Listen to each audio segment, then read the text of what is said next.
In today's video, I'm going to be breaking down Luka Doncic and how he plays. If you're looking to improve your game and play like Luka Doncic, this is definitely a video for you. Let's get down and let's check him out. Okay, so the first thing that Luka Doncic does extremely well is use that screen and roll, and he's able to hit these rolling players quite easily. The reason for this is what we see first off right here. He does a quick jab cross away from that screen, and then he uses that screen. What this basically does is it makes this player move slightly towards this left side so that now he is in line to actually get hit by that screen. That forces this man here to hedge out a bit higher because, of course, they're all afraid of Luka Doncic hitting that three. Coming off of that screen, that player then rolls towards the basket quite hard. What Luka Doncic does right here is he quickly stutters. This is extremely important because now that gets that hedging player onto his heels.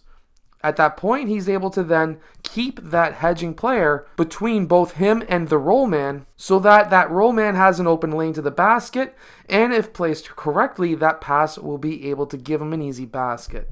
Another thing that Luka Doncic is very good at is what he's doing right here. He's scanning the floor even though he's currently posting up. So while he's scanning the floor, he's keeping that ball high away from that defender, but also allowing that ball to have multiple passing lanes beside and over top of the head of that player. This draws a help man quite high, and that allows the weak side to cut baseline. When that happens, Luka Doncic is able to see that player in the middle of the key, and that player is able to then finish right at the rim. Another thing that allows Luka Doncic to score quite easily is what he does when he drives towards the rim. When he drives towards the rim here, he fakes almost like if he's about to take that step back shot, but that brings that defender back towards him. He obviously wants to have more space than what he had there, so if he can get his shoulder into that player who's currently moving towards him, and then he takes a shot afterwards, he's created that much distance between himself and that defender. He's created that contact as well, which could give him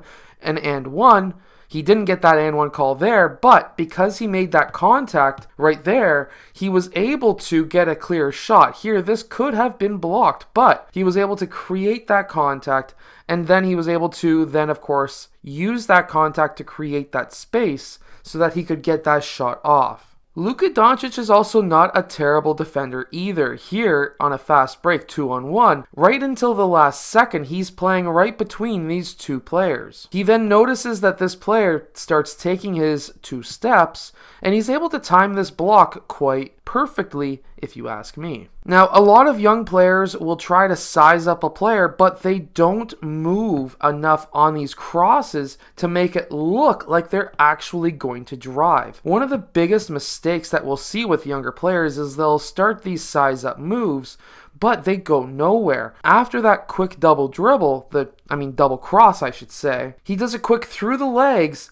and then it looked, by bringing that ball up high towards his waist and moving his shoulders towards that side, it made that defender think that he was about to drive towards that side. This is a very simple, slow, and basic move that you can do to create distance without having to have any crazy fancy dribbling moves. He's also able to use these hesitation moves we see right here and then attack that rim and hit or pull up for these mid-range shots. These hesitation moves, what he does is he hops off of his right foot in this case because he's going towards that left side. He goes right, which then allows him to push off. This is very important, and this is perfect footwork. So what you want to do here is you want to push off the right foot for a little bit of a hop, and you want to get that right foot slightly behind you.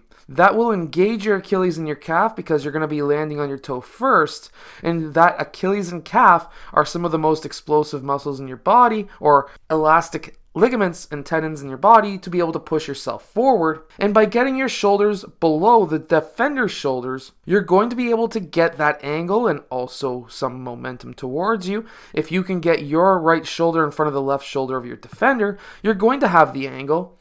And then that last dribble we've seen right there, he's able to get his shoulder into the defender, which will get that defender onto his heels so that Luka Doncic can go off of his left foot for that fadeaway bank shot. A lot of younger players will look at this shot and say, well, I'm just going to take this shot. And I'm not going to lie, personally, I probably would have taken it too. But if you have really good court vision, you'll see that there's two players on you. They're both sprinting out to stop you from shooting, which means that if you go for a shot fake, if you can get them both into the air, all it takes is one dribble past them, and you're now on a 5-on-3 situation, as we see here. At this point, these three players should be collapsing into the key, and when that happens, these players here should be popping out or staying out near the perimeter. This will give Luka Doncic multiple different options when it comes to passing, but they were not able to pack the key. By not being able to pack the key, you're going to allow Luka Doncic to get right to the rim for an easy layup. I would much rather, as a defensive squad, pack the paint so that he is forced to kick the ball out. Because when it comes to Luka Doncic, this is more like a 60 or 70% chance versus, or even higher really, if you're going Luka Doncic versus a much smaller defender at the rim, that's almost closer to 90% versus being able to kick that ball out for a shot that could be anywhere from 30 to 35%. So this is why I always tell my AAU team and rep team to pack the paint when there's a drive, because I would rather them kick it out, because especially at the youth level, the three-point shot is generally around 15 to 20%, unless you play against my team, and last game we were around 68%. Because it all comes down to shot selection. You obviously need to have a good shot selection, and if you do, you can easily get off 15 to 23s a game at the youth level and hit 50 to 60% of them as long as your guys know how to shoot a three. But anyways, going back to Luka Doncic, these are some fantastic tips and moves that you can incorporate into your game.